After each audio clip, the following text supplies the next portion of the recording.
तुम्ही पाहत आहात MCN न्यूज मराठी।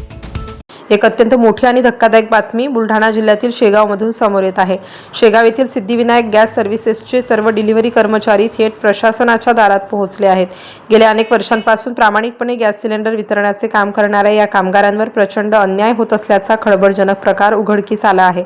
आपल्या हक्काचा पगार, साप्ताहिक सुट्टी आणि रोजच्या हिशोबाची मागणी करणाऱ्या या गरीब कामगारांना गॅस एजन्सीच्या मालकाकडून थेट जीवे मारण्याची आणि खोट्या पोलीस केसेसमध्ये अडकवण्याची धमकी दिली गेल्याचा गंभीर आरोप करण्यात आला असून डिलिव्हरी कर्मचारी यांनी आंदोलन सुरू केले आहे।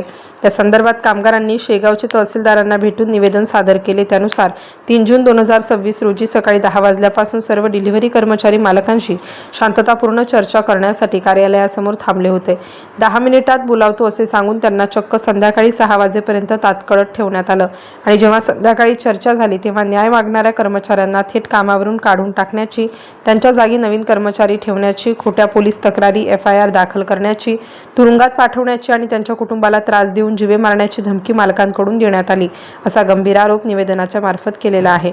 या प्रकारामुळे सर्व कर्मचारी आणि त्यांचे कुटुंबीय अत्यंत भयभीत व मानसिक तणावाखाली आहेत। MCN न्यूज मराठीकरिता रवी शेगोकार, शेगाव। मी दीपक टाकस बोलतो। मी सिद्धिविनायक गॅसवर सर्व्हिस करतो। आम्ही काल सकाळी 8 वाजून 10 मिनिटापर्यंत तिथे होतो। मालकाने सांगितलं 10 मिनिटं करून आमचे वाजले 6।